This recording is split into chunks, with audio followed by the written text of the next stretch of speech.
All right, what's up, everybody, and welcome back for another segment of the Fancast Live podcast. I'm yours truly, Giancarlo, your host.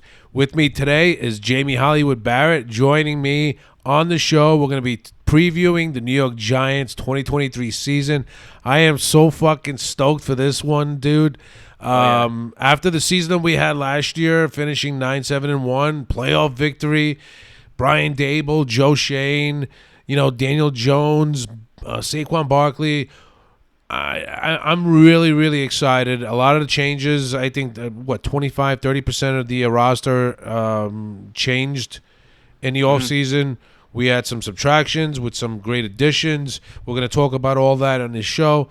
And, how you feeling right now about the Giants season right now? Because I'm really, really excited. It's been too long. We had a very tough Rangers loss to the Devils that just kind of took the wind out of my sails for at least a few months. The Yankees stink. The Mets stink. Baseball is we horrendous. we need right now Giants football. And I couldn't be more excited because, it's usually the last several years, the regimes were used to coaching changes. And is he the guy? We had a little bit of fool's gold with Judge, but I think last year Jones establishing himself, Barkley having a nice bounce back season. You saw Brian Dable, what he did with this group, getting the most out of a very average roster, winning. Nobody thought we would go to London and beat Green Bay. And a lot of people didn't think we'd beat the Ravens and make the plays we did in a lot of these games. So as a Giants fan, I am Vegas so had the excited. Giants winning what, 4 games last year, four and a I think half it was games. I four think the games over last year. This year, I think it's at 7.5, which seven I and a half. also believe is low, and we'll get into that too. But I'm so fucking pumped, man, to bring on Dallas right now. I want to beat them so bad. Are due for a win, and I don't, bro. A lot of people are picking Dallas. A lot of the We experts, but we haven't beaten Dallas and we haven't beaten the Eagles, but we'll get into all of that in this oh yeah, segment.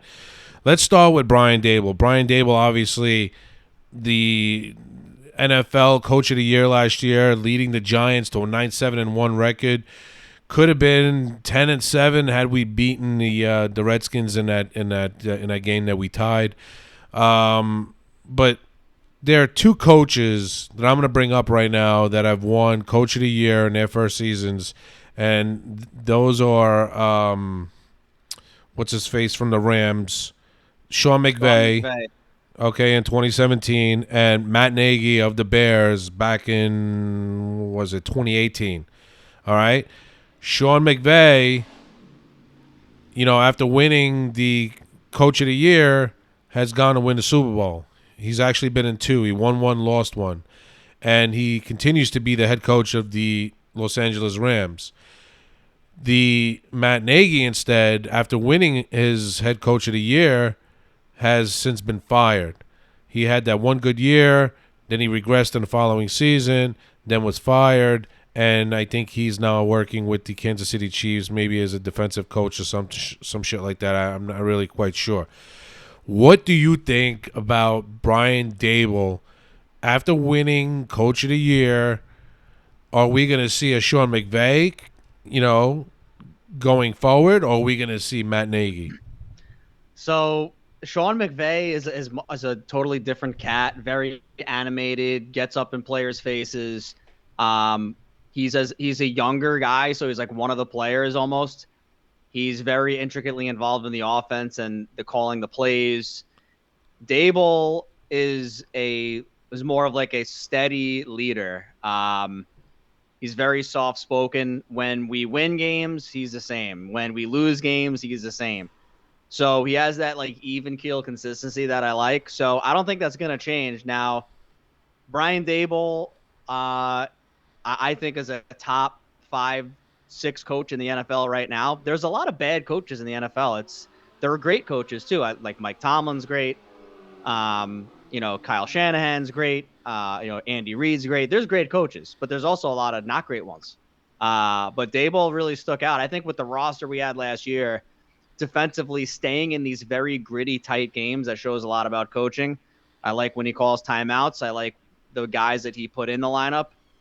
he had all the pressure in the world to put in Kenny Galladay. He just said, you know what? It's not best for the team. We're going to let the other kids get some opportunities. And he got other people opportunities they never would have had. So, and he let Wink run the defense. He didn't overstep and he didn't call plays. He let Kafka kind of, learn the ropes a little bit with Jones. So I think it's going to be another successful season with Dable. He knows how to lead men. I mean, he's from Alabama. He coached with Bill Belichick in New England. So I see no reason why he's not going to have a very solid coaching season.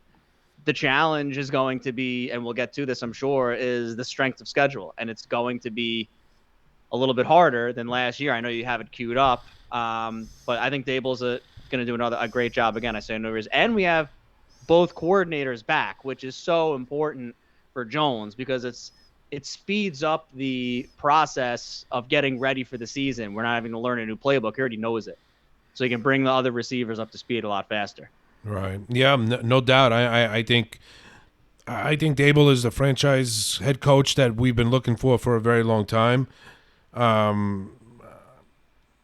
He led the Giants with a 9-7-1 record. He obviously changed the culture of the team. I mean, that was a discussion that a lot of people had last year in regard to Brian Dable and the way he ran his team. It was about changing the culture and, bringing stability to this franchise. And in 1 year, him and Joe Shane have done that, leading a team that most people didn't think was going to go anywhere.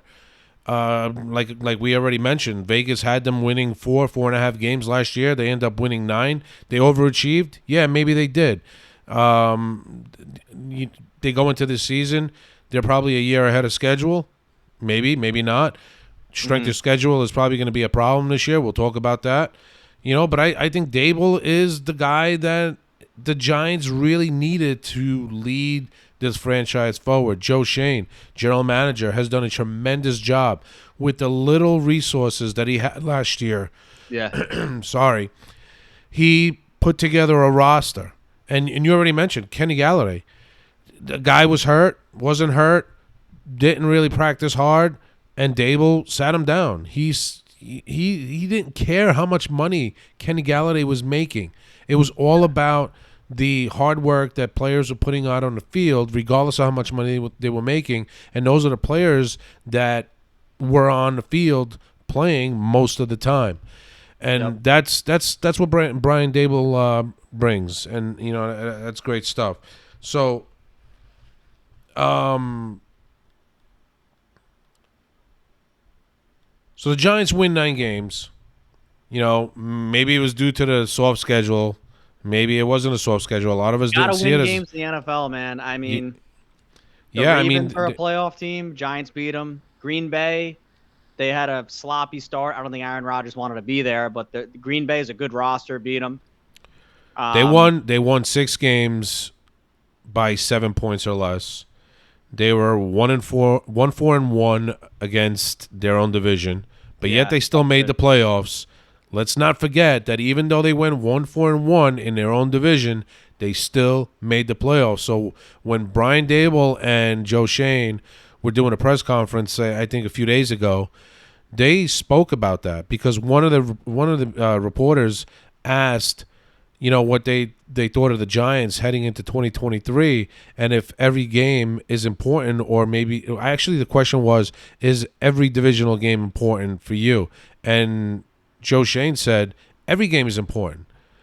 And the reporters, I think, must have came back with another question and asked, well, how is that? And he goes, well, we were 1-4 in the division, and yet we made the playoffs.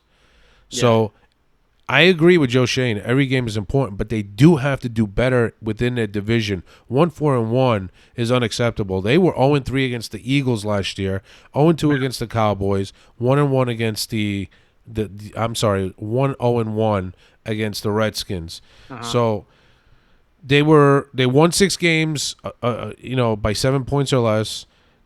I think their point differential was a -6, I believe, for the season. Yeah. Am I right or wrong? I think it was -6. Yeah, I don't think they had above points. Yeah. So that, I mean, you take a look at those things and you look at those stats and you think about it and you're like, well, how the hell did this team make the playoffs? How did they make the playoffs? Daniel Jones is gritty. Um, I think Daniel Jones was able to eat the clock and extend a lot of drives. There was a game during the regular season where we lost to Minnesota in overtime. I thought the Giants could have won that one and come back. But I think the Giants, I think they called the right plays at the right time and they believed. And it just seemed that even though they were in these very tight games with very good teams that were above their heads, and the Giants didn't quit and didn't back down. The only team that really outclassed them was probably Philly, and Dallas beat them. But I think we'll get to this too. I think with the draft and our acquisitions and changes, I think we're going to be much more competitive against Dallas coming in, and I think Dallas is a little overrated as well. But I mean, yeah, the division's very important. You still got I still call them the Skins, I mean, the Commanders. Well, there's probably going to be another name change very soon because they I just heard that sold there the was a team. story that there was a Native American tribe that actually wanted it to go back to the Redskins. So that was an interesting Really? article I read about. Yeah. So That they would be have a very rookie interesting. quarterback, Sam Howell. He wasn't a high pick. I don't know what they're doing over there. They have like good skill players and a very good defense. Rivera's a very respected coach, but I don't know if he identifies with the younger generation. And going back to Dable, I think Dable's the best coach in the division. So I don't think the players on the Cowboys really love McCarthy. I think the real coach of that team is Dan Quinn. He coaches the defense. Dan Quinn is really well respected. I think McCarthy, I just think he's way past his prime. I don't think the players really respect him, and really, I don't think he's a leader like that.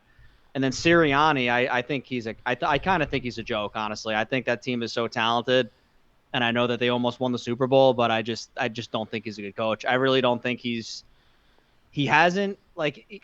I think this year we're going to see how good of a coach he is. With the schedule is going to be as more demanding. I just don't think very highly of him as a coach. So I think we got the best coach in the division. The question is all the other positions like quarterback and everything else that will fall on the play here. Defense. So, with all that said, we looked at some of those stats, and now we move on and we think about what didn't the Giants do last year that they probably could have done better with explosive plays. Oh yeah. The Giants were dead last in the NFL in explosive plays. That's probably something that's going to change this year with the weapons that Joe Shane acquired, either through free agency or through the draft. Jalen Hyatt obviously being one of those guys who's probably going to beat a lot of defenses over the top. Paris Campbell, I think, is going to be a threat deep. So there's opportunity in 2023 for explosive plays, something that the Giants really need to improve on. I'm not saying get into the top 5 or top 10, but at least get into the middle of the pack where you get back to what was it, the 2016 season when you had guys like OBJ and Eli Manning. Yeah. Remember those days? Oh yeah. Take a I mean, a the 7-yard Giants. slant to the house. Yeah, we Yeah, missed that.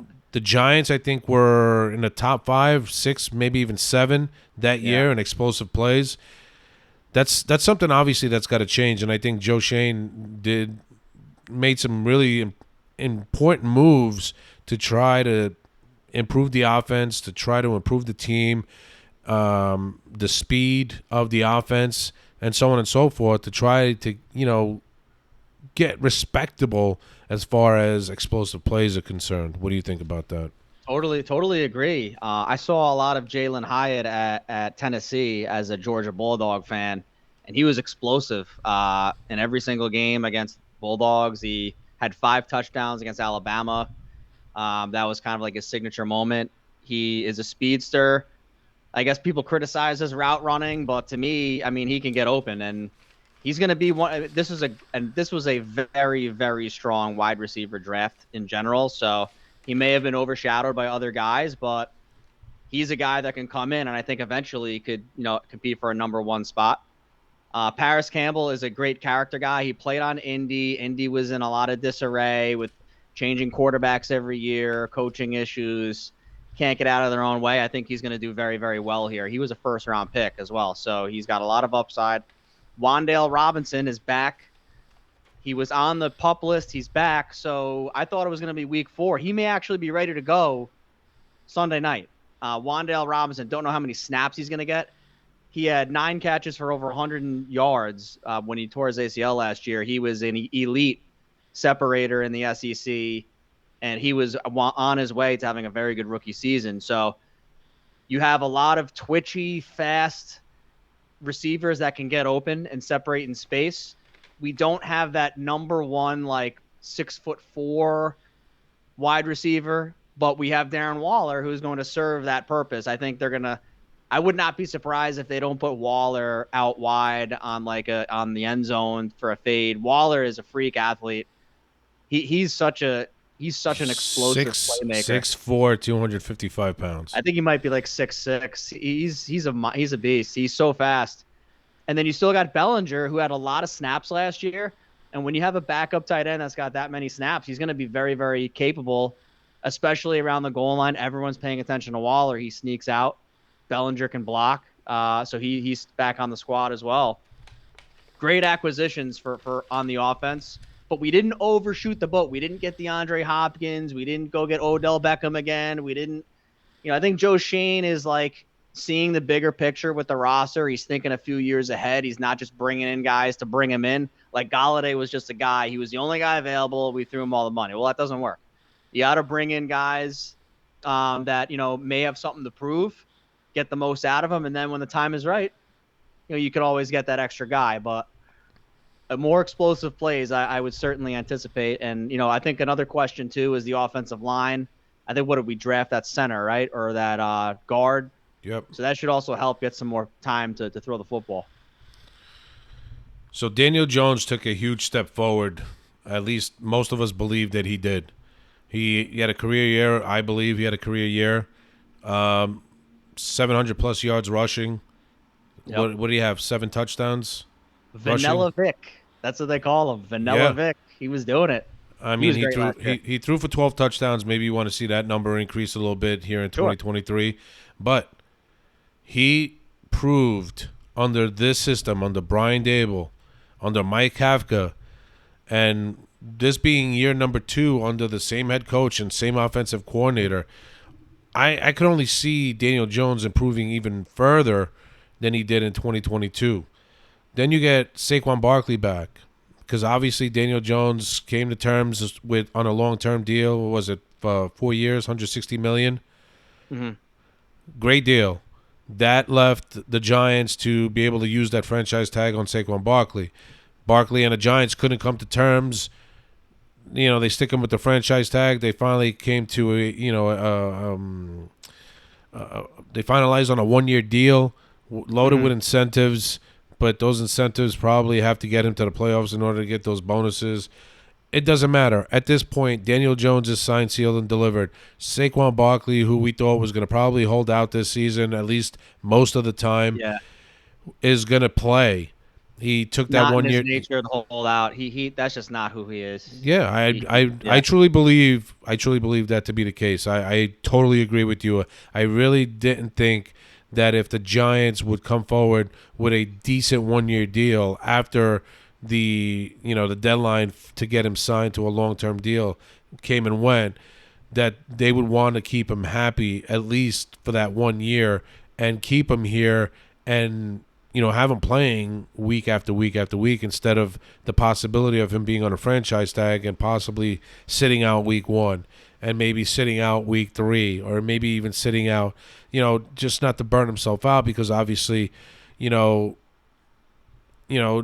saying in the NFL right now is, once running backs get through their rookie contracts, they, teams don't want to deal with, they don't want to give long-term deals to running backs. Yeah, that's tough. And I think that was the situation here with Saquon Barkley. I think it was more business than it was anything else. The Giants are probably looking ahead, like you said earlier, to the fact that if they sign Barkley to a long-term deal and they sign him to a big contract, and say, for instance, he blows out a knee in the next year, what good is he if he's sitting out rehabbing a torn ACL?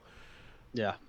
You catch the drift here, but those were the two most important pieces the Giants really needed to bring back, and they brought them back, and they were huge pieces for the New York Giants in 2022, and I think they're going to be even bigger in 2023.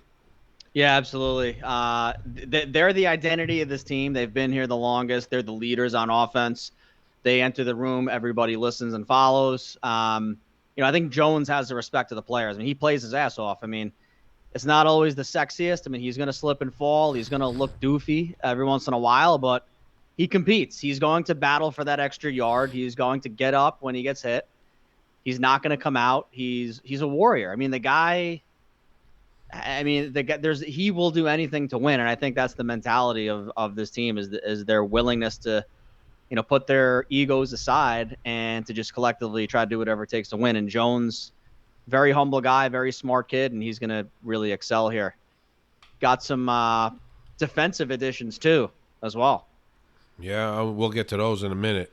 So we added Waller, the tight end, big guy, speedy, can catch. He can line up on the outside. He can line up on the line. He can do many things for the New York Giants. Barring he stays healthy, he should have a good season.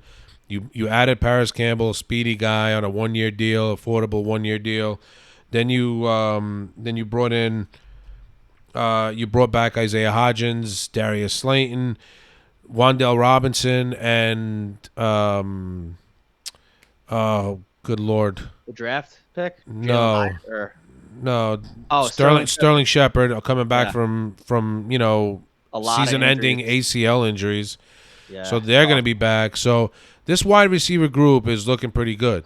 Do you think the yep. Giants did enough in the offseason to upgrade this offense? I think so. It's a tough question because you can always do more, but I think they did like the best situation. I don't believe.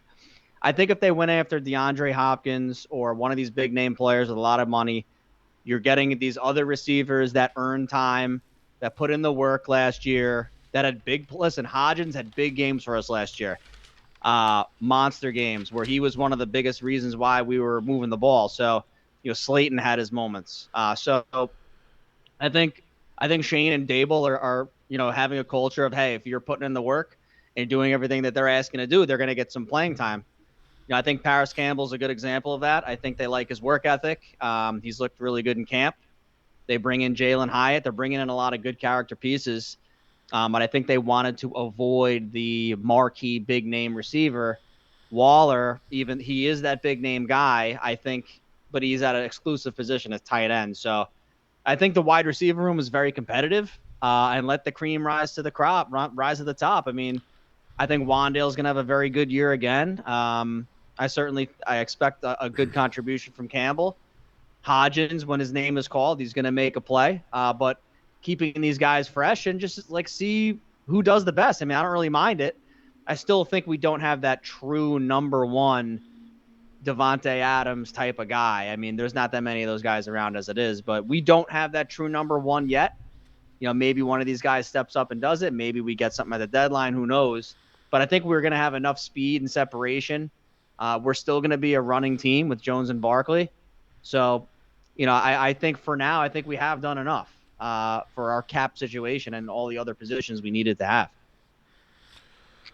So Jones 700 plus yards rushing last year. Do you think he's going to be running as much this year with the additions that, Joe Shea made on the offense? I'm going to say it's going to be around the same. I don't think it's going to be more or less. I think he's going to throw more. Last year, he had to scramble, on how many third downs he had to run for his life and just make a play. I think for Daniel Jones's longevity of the investment that they have, they're going to at some point say, all right, like you can't run headfirst into two Dallas Cowboys at the goal line like a few years ago. It can't happen, right? So he's going to have to do better at sliding. He's going to have to be more, he's got to pick and choose his spots to run. He's going to run the ball, though. I mean, Daniel Jones finding those creases in the middle once Barkley establishes himself is going to be a huge part of our offense. But with all these other guys that can get open, I think Kafka is going to have to do a lot of these gadget plays, get these guys involved in motion, screens, quick passes, get the ball out quick, open up the running lanes. So it's interesting to see what Kafka's going to do with a lot of these new skill guys. But I would say the running is going to be about the same. A lot of Daniel Jones's runs last year were because he had to run. And hopefully that's not the case. And he has more time in the pocket to make plays. And now he has Waller, who, as long as he's healthy, knock on wood, he should be able to separate, at least on his upper body, from anybody. So that's going to be really huge, especially on those third down plays where Jones was so accustomed to just taking off, throw the ball through. So I'd say the running is probably going to be about the same. Yeah, I completely agree. I don't think that's something that Brian Dable and Mike Kafka are going to take away from Daniel Jones. I think when he sees the opportunity, he's going to take off and he's going to run. But Yep. so we talked about Darren Waller and what he can bring to the table as a tight end, as a big tight end with with height and speed and Yeah. agility and athleticism. Giants' red zone efficiency last year, offensive red zone efficiency was 63.3%. That was seventh best in the NFL, in the entire NFL. Didn't get in That's there that much. that's That's that's why, pretty too. that's pretty fucking good Yeah. when you really think about it. And now you add Darren Waller. I Yep. mean, I could only see the Giants improving on that number in 2023 with Darren Waller, the guys like Jalen Hyatt and Paris Campbell. Throw in there, Slayton and Sterling Shepard and so on and so forth, and Wandell Robinson. I mean, there's plenty of weapons, and Yeah. I think there's going to be plenty of weapons for Daniel Jones to throw the ball around to. Obviously, you can't have them all on the field at one time, but Right. when they are on the field, especially in the red zone, you're going to see Daniel Jones probably throwing the ball a lot to Darren Right. Waller because of his Sure. size and athleticism. Um, I mean, those I was pretty impressed with that number because when I really looked at these stats and I was like, holy shit, they were seventh in the league in red zone efficiency. Yeah. You look back a few years under Joe Judge, they were terrible. Yeah. I think in 2016 under Ben McAdoo, they were really good. I think they were in the top five, or maybe the best in the league in That was 2016. such a I fluky, weird season, man. Yeah, it was. It was, but still, the fact of the matter is Yeah. they had a pretty good, red zone efficiency and offensively as far as their red zone was concerned. But let's move on to the defense because I know you ain't got a lot of time here, and we know that Wink Martindale came in, took over as the DC. Um, the defense blitzed last year a tremendous amount of time. It was 39.7% of the time. That was 5% higher than any other team in the NFL. I mean, maybe it was because the Giants were trying to apply more pressure on the quarterback because they lacked, talent in the secondary. Yeah. Maybe they felt that they had the talent up front to try to rush the quarterback and get him down before he can throw the ball. Whatever the case is, Wink Martindale blitzed a lot last year, more so than he ever has in his career as defensive coordinator. What did you get out of this defense last year in under Wink Martindale? I loved them. I thought they played with spirit. I mean, you talk about the Xavier McKinney tackle on TJ Hawkinson to close out that football game. Everyone got on Cousins, but that was probably the best matchup available because everyone was covered and McKinney made the big play. Thibodeau made big plays. Julian Love made big plays. Adoree Jackson made big plays. Just you wanted to see maybe a little bit more from linebacker where we were so thin, and we bring in Bobby Okereke and we get Isaiah Simmons, who is I think Isaiah Simmons is an absolute beast. He's a freak athlete. Um, Played Well, at he's Clemson. very versatile. That's for damn Yeah, sure. but He's he's he's gonna rush the quarterback. He is going to be a outside linebacker rusher, probably behind Thibodeau. They're gonna do a lot of different things schematically, and I know Mike will probably talk about that too. But I'm excited for this defense. Like we got Dexter Lawrence locked in, Leonard Williams back. You got Ojulari in 18 career games, 13 and a half sacks. Pretty good. He's Yep. hurt a lot, but he produces. And Thibodeau, he had that big game against Washington last year. He's probably fully healthy now, has a lot to prove. Secondary, you still got McKinney. You got Adoree Jackson. You bring in Deontay Banks. You draft him. You rotate some other guys in the secondary. that Joe Shane, brought in, and some guys they kept from the old regime. This defense, they play physical, they play hard, they make plays, and they don't think that they're out of it. And they won us a handful of games last year. So I Yeah, love this defense. absolutely. Even though they rushed the passer 39%, 39.7% of the time, they only had 41 sacks last year. That's 13th in the NFL. Not too shabby. They probably could have had more. I Yeah. mean, Thibodeau didn't start the season. He was injured the first few weeks. Ojulari was also injured for a little bit. Yeah. So, the Giants really didn't get weren't very efficient as far as passing the rusher was in the first few weeks of the season due to the injuries that they had up front. But you bring in all these new guys, Ashawn Robinson, Nacho, both proven veterans, both been to Super Boogie Bowls. Basham is a big he makes a lot of plays. Absolutely, and then you have the addition of Isaiah Simmons. These guys are all going to contribute. I mean, the Giants didn't go and acquire these guys, specifically the two in the trades for Boogie Basham and Isaiah Simmons, because they just felt like getting these guys. They did their homework on them. Oh yeah. They Joe Shane obviously went to Wink Martindale and said, "Hey, listen, we are looking at these guys. What do you think? Let your staff look at and tell us what you think." And Yeah. I'm sure Wink Martindale said, "There's nothing to think about. Get these guys here." Oh yeah. And Joe Shane obviously was very knowledgeable of Boogie Basham because he helped draft him in Buffalo, so he Yep. knew a lot about him.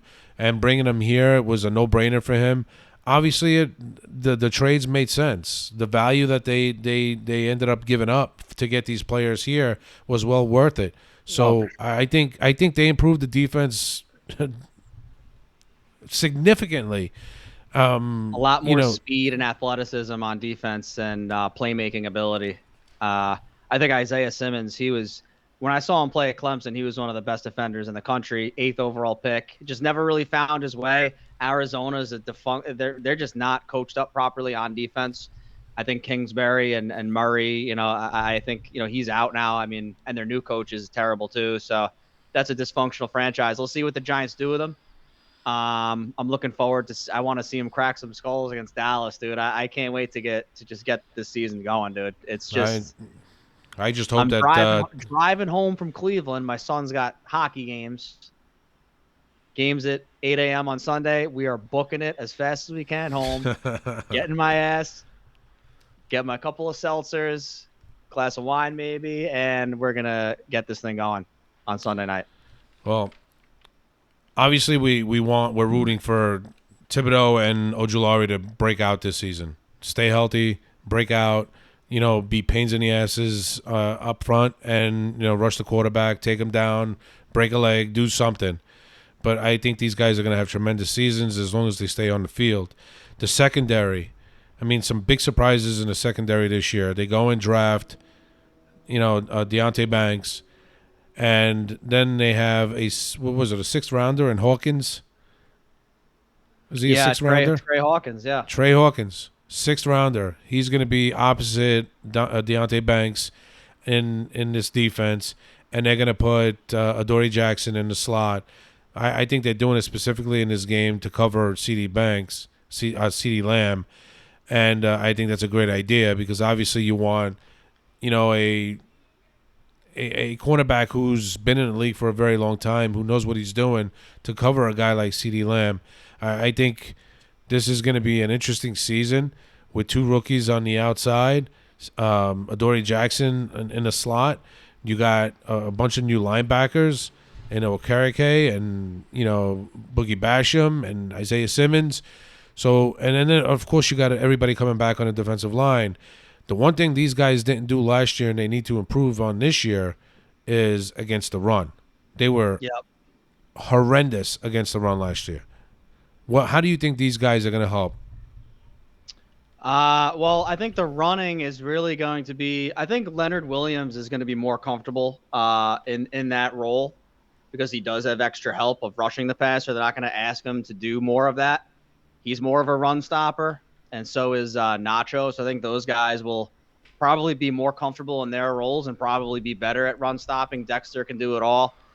A lot of these teams run to the outside, and when you have speed guys like Simmons there and Okereke that can run sideline to sideline a lot faster than Carter Coughlin or Tay Crowder or whoever we had, I think that's gonna be helpful as well. There's not there's not a lot of bruisers that we're gonna be going against in terms of running the ball. There's no Derrick Henry in the division really, so I think the Giants are going to be much better at stopping the run. We got more size on the back end of the defense. And I think some of the rotational pieces we brought in, I think Basham is decent against the run as well, although he's more of an edge rusher. So I think our running defense is going to be better just because Okereke I think he may be calling signals as well. I'm not sure if it's going to be him or McKinney. I know McKinney did it last year. That's something to keep an eye on. But I think Okereke is naturally a better he's the biggest upgrade we might have done on our team was probably the linebacker last year to Okereke. That may be the most drastic improvement. And I think the middle linebacker, he's usually the biggest impact of the run game. So I would think that it's going to be better. We'll kind of see how it shakes out, but I think we're going to be much better prepared. So we talked about offensive red zone efficiency. Now let's talk about defensive red zone efficiency. The Giants were 49.2% last year. That was fifth best in the NFL. Again, very impressive. And the reason why their score differential was just a -6 is because the Giants were very efficient when it came to defending in the red zone, stopping teams from getting in the end zone and getting six. Instead of allowing the 6, they ended up allowing teams to kick field goals. So that's something that the Giants probably need to continue doing this year and improve upon. That fifth rank in the NFL, I think they could do a lot better. There's so many things about this team that you look at it and you're like, oh, they were 9-7-1 last year. Oh, big deal. They weren't supposed to win 9 games. Big deal. But when you look at the red zone efficiency as far as offense and defense is concerned, they were right up there in the top 10 in the league. And now it's just a matter of improving everything else outside the red zone to help this team win more games, especially with 2023 schedule being a lot tougher than it was in 2022. And we're going to get that, and we're going into that in a few seconds here. But what do you think about the Giants' defensive red zone efficiency? What do you remember seeing that they did last year that really made them fifth best in the NFL? A lot. They were able to tackle and make plays. I think what they were able to do was get stout up front. I think their secondary came up and got to the line of scrimmage, and I just think it's great coaching and good discipline. Also another thing, you can't take a lot of penalties. That also kill you in the red zone. So I think the discipline factor from Wink Martindale is top notch.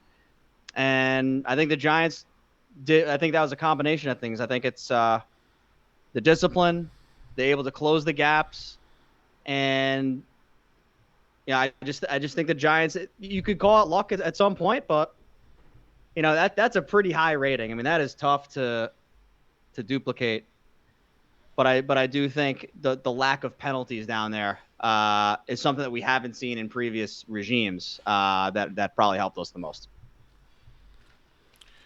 A lot of the talk in the offseason was closing the talent gap within the division.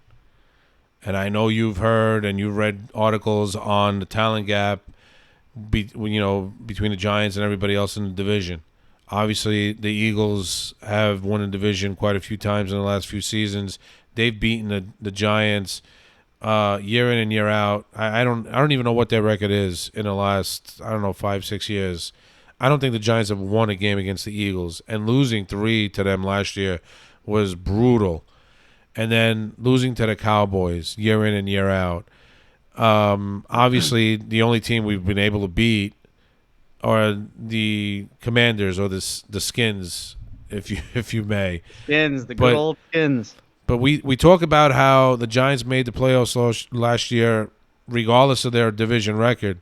But don't you think that at some point the Giants have to be better against their own division. And do you think that they've closed that talent gap with the signings and the free agent signings, the draft picks, and the guys that they brought back? Philadelphia, not yet. Um, Philadelphia, they just hit on so many. They just their GM just did unbelievable job. I mean, they stockpiled multiple drafts with multiple picks. They lose their best defensive linemen and they just regroup with Georgia's absolute monster studs. I mean, I think they're going to be even better. I mean, their defense is unbelievable. They bring in AJ Brown. They sign Hurts long term. Devontae Smith is a hit. They lose Miles Sanders. It's fine. They bring in DeAndre Swift. I mean, so I think that the Eagles are going to, I think talent wise on both sides of the ball are probably better still. They're probably significantly better than us. Dallas, I think we are closing the gap. Dallas's offensive line is another year older. Dak Prescott is a mediocre quarterback. He's top 15, 16 at best. I know his career has got nice looking numbers. He likes to throw the ball around and he plays for Dallas, but he's won 2 playoff games in 8 years. He's not a premier quarterback, and they don't have a premier coach. He sure is being paid as one. Yeah, well, so I mean Jones is too, to be fair, but it's just I think Dallas has a lot of clout and a lot of baggage going into every season, and the Giants are younger, hungrier, probably more dynamic, and Dallas is very top heavy. They have stars that can play, but are they going to, you know, do they have the depth? I just don't see the depth with Dallas that the Giants may have. So the Giants are closing in very closely on talent with Dallas, if not maybe exceeding them, having more depth. The quarterback, I know that people want Jones is not far off of Prescott. I mean, if you want to call Prescott 15th, maybe Jones is 20th. I mean, that to be fair, I mean, Prescott's been around longer. I mean, Jones has issues, but I don't see that I think the Giants are better coached. And I think in some of the rankings I've seen, more dynamic. In some rankings I've seen Daniel Jones ranked higher than Dak Prescott. Just throwing that out there. I think it's going to be a dogfight on Sunday night. And I think it's going to come down to coaching. It's going to come down to gaining tough yards. Elliott's gone. Pollard's coming back from a bad injury. Who's running the ball for Dallas? I mean, their offensive line is good, but they're running on their past. I mean, they're getting older and older. Our offensive line is getting younger. Our defense is getting younger. We have younger playmakers. And I think the offense of Dallas, I think with CeeDee Lamb, I think he's definitely the best receiver on the field. But I think if people get hurt on the Cowboys, there's not a lot of guys to fill in the gap. So, I think that the Giants are nipping at the Cowboys' heels. It looks like right now the Giants, I think, are 3-point underdogs. I think it was 4.5. I think there's a lot of public money on both, but I think the Giants are gonna beat them. I have a feeling the Giants are gonna win Week 1, and I'm not saying this as we're as realist as it can get. I mean, we know when our team stinks, we know when it's 6-10, but I think the Giants have a very good chance with this roster to win. I think Dallas has a lot of pressure. The coach is going to be on the hot seat. Everyone's saying, oh, they have a chance to go far. It's the same shit every year with Dallas. But I don't see it with their roster. I mean, Parsons is the best defensive player on the field, but they have some good players beside that. But they don't really scare you that much offensively other than Lamb. And, Pollard's not going to be the same. Prescott's an average quarterback at best. I mean, no Schultz. Giants, and they're going to be home, fired up, ready to go, looking for blood. Giants are on the come up, a little bit hungrier. I think Dallas is going to feel it a little bit. So I love the Giants Week 1. I'm actually going to take them to win this game outright. I think the Giants are going to not only cover, I think the Giants are going to win this game. I really believe it. Yeah. All right. I believe it. I'm staying away from that one. No, I know, and I don't. And I normally don't want to do predictions, but I'm very confident in this football team. but I also know that Dallas is due. The numbers are on our side. Dallas can't just beat us every single time. They're going to lose The once. Giants are definitely due for a win against the Cowboys. They're definitely due. And what better Waller is a tough spot? matchup for What Dallas. what Waller is going to be a tough matchup. what better The spot than Giants, Sunday night? yeah, Sunday night. You could say all you want about Daniel Jones and his, primetime record. He doesn't have these kind of players with him. I think the Giants defense is really good. Is really really good. I think Prescott's going to be pressured. He's not the fastest quarterback in the world. He's taking some lumps. The offensive line on Dallas, I mean, they used to be the best, but I mean, Not no more. dude, teams get older, and the Giants are younger, hungrier. I think the Giants defense is that crowd's going to be absolutely berserk. I think it's going to be tough for Dallas to move the ball. This isn't last year's defense with a lot of holes. It's definitely going to be a tough week one game without a doubt. Both of these teams are going to want to get off to a good start, and what better way to do it for the Giants than to beat the Cowboys on Sunday night at home at MetLife Stadium, and what better way for the Cowboys to do it on the road at MetLife Stadium. But let's look at the schedule right now because, quite honestly, this is probably one of the tougher schedules I've seen in quite a while. A lot of primetime games for the Giants this year, which is what I'm not liking. Sunday night against the Cowboys in week one. Then they got a Thursday night game against the 49ers in week 3. They got the Cardinals in week 2. So if the Giants win game 1, the first game of the season, like you would want them to, they could easily go 2-0 heading into week 3 in San Francisco against a very tough 49ers team again on Thursday night. And then, they follow up with a game at home against the Seahawks. Then they go on the road to Miami and Buffalo before they come home to the Commanders and the Jets. Then they go back out west to the Raiders and the Cowboys, and then come back east to face the Commanders in D.C. Then they have the Patriots at home. Then they have the bye week, which is kind of late. It's a late bye week. Yeah, it's definitely late. Usually they're always in the middle of the season. But then they have, after the bye week, they're at home against the Packers, at the Saints, at the Eagles, home against the Rams, and then finish the season off against the Eagles. I mean, they get the Eagles in 2 of the last 3 weeks of the season.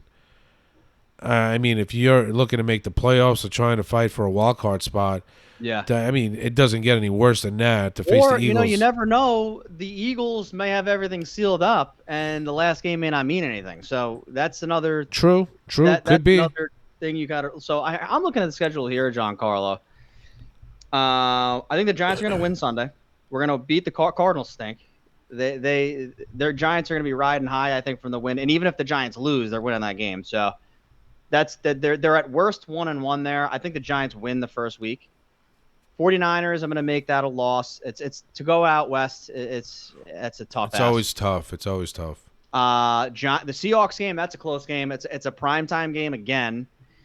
The Giants beat them last year, I think. No, they beat us. They lost. They did beat us last year. They took our streak down.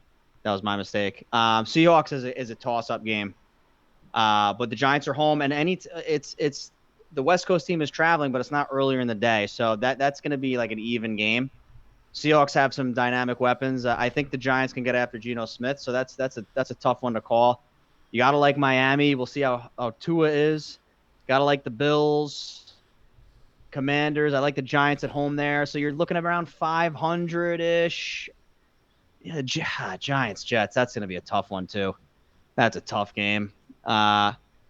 I think we could beat the Raiders. A lot of Giants fans going to be there. Cowboys, they may pick us off there.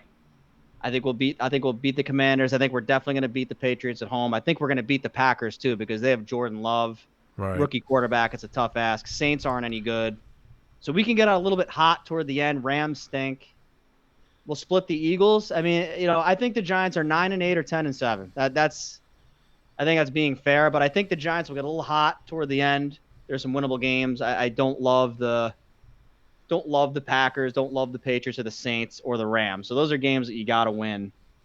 if you're the Giants there, but some tough matchups in there. Jets Yeah. tough.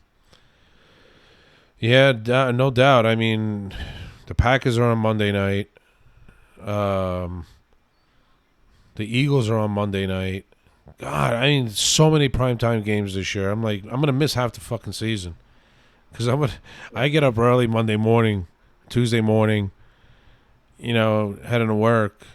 There's no way I'm staying up to watch the entire game. I'm probably gonna only be able to watch at least a half if I'm lucky. But yeah, I mean, tough schedule. Definitely a tough schedule. Again, with the improvements that the Giants made both out on the offensive side and the defensive side, I think it's a strong possibility the Giants could win a lot more games than the 7.5, 8.5 that they're predicting. Yep.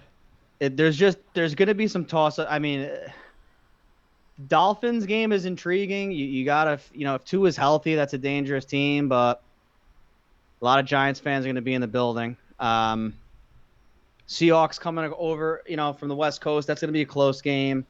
The Bills, everyone's high on the Bills. I'm not as high on the Bills as other people. I think they're due to come down a little bit. It's hard to be so good for so long. I think the Bills may have missed their window. They're getting older as a team. They don't have enough dynamic, explosive playmakers other than Diggs. They did draft a tight end, but I think that they may get picked off. The Bills, they're not a juggernaut team like the Bengals or the Chiefs or anything. I think they're a step below that. Raiders with Garoppolo, are they as good? And Josh McDaniels, I don't know. I'm not giving the Commanders any respect right now. Belichick could come in and beat you, but I don't see much talent on that team. The Giants are going to have to win the games they have to win. I mean, Jets-Giants is going to be close too. I mean, it's a home game for the Giants as well. There's going to be Jet fans there, but it is going to be a Giants home crowd for the tickets. That's also an advantage. But look, if we can start off 2-0, it puts us in a very good position. I think the Giants have to win. I think the Giants are going to win Sunday night. I'm very confident in that. But we got to do better in the division. That might be the one game where we steal. Maybe we split 3-3. With the Eagles taking us. So but maybe over under 7.5. What do you think? Over, definitely over. Awesome. All right, I'm gonna try to get Mike in here. I'm into my draft right now. A couple of my picks are shaky already, but I had to listen. Couldn't miss this, dude. We're gonna do this again. I'm hoping to see maybe next week. I'm hoping for a week 1 victory. 27-19. Giants. Big plays on defense. We get after Dak Prescott. Get some sacks. Get some turnovers. All right?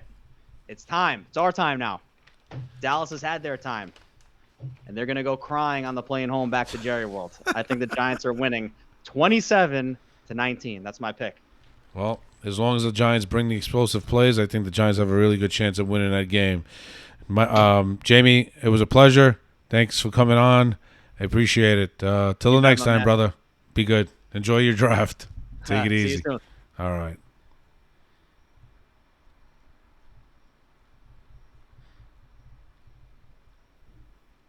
Yep. All right, guys. Welcome back to the Fancast Live podcast. On the show with me now is Mike Cedrone, passionate Giants fan. He's been a Giants fan for a very, very long time. He's a very good he's an expert as far as X's and O's are concerned, and I wanted him to come on with me today specifically to talk offense and defense. We're going to start on the defense. Mike, how you doing, man? How's the family? Doing great. Family's good. Just gearing up for another opening weekend for an NFL kickoff, so it should be good. What better time to have the NFL start after the Mets and Yankees have really stunk it up here in New York. For sure. I mean, I've never seen anything like it. After the Mets won 101 games last year, who would have thought that they would be, flip-flopping with the Nationals in last place as far as the NL East is concerned, instead of being flip-flopping first and second with the Atlanta Braves like they did last year. And then the Yankees, well, we don't have to talk about the Yankees because they're just a disaster right now. But that's no here or there. So let's get into the New York Giants. We're going to start defense. because you really are passionate about defense. And Jamie and I were on a little while ago, and we talked about a lot of the things that the Giants did defensively. One of the things that I brought up was the fact that the Giants, Wink Martindale, the defensive coordinator, blitzed 39.7% of the time last year. That was 5% more than any other team in the NFL, and it's a lot more than he has blitzed as defensive coordinator in his career.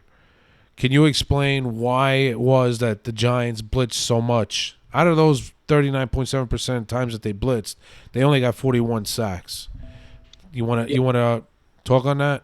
Yeah, so a lot of the reasons why they blitzed last year were at such a high rate, they didn't possess the ability to generate pass rush with four, right? If you go back and look at some of the things that the organization did in its prime when we won those Super Bowls, the majority of the time the pressure came from rushing four guys, right? Running stunts, playing games on the offensive line, and having those guys be able to just flat out dominate the opposing offensive line. So last year, you take into account you've got Aziz coming back. You're expecting him to perform at a certain level. He's kind of like getting into the mix.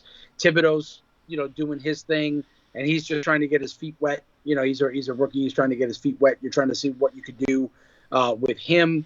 Dexter Lawrence has his emergence when they finally moved him back to the nose tackle, to the where he belongs. Realistically, Right.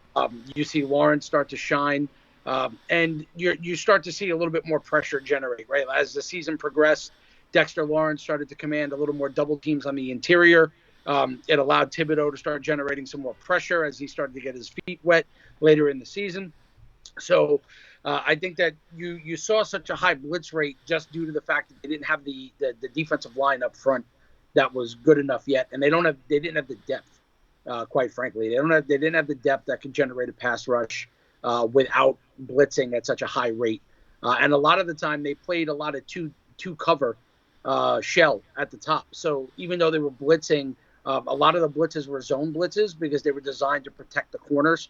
At that point in time, like Martindale would much rather run a man-to-man level scheme, and they didn't have the corners really to sustain that where they could generate pressure. So they had to move in that direction. And then you had lack of speed at linebacker. Like there was a lot of issues last year. So you had to try to create a pass rush from nothing, realistically. And if you watched when they got into the red zone, they really didn't blitz as much when they got into when opposing teams got into the scoring position. They really went more to a zone level defense, and they really tried to focus on, preventing touchdowns, right? That was the main focus, right? Like we'll score a field goal at this point, that's fine.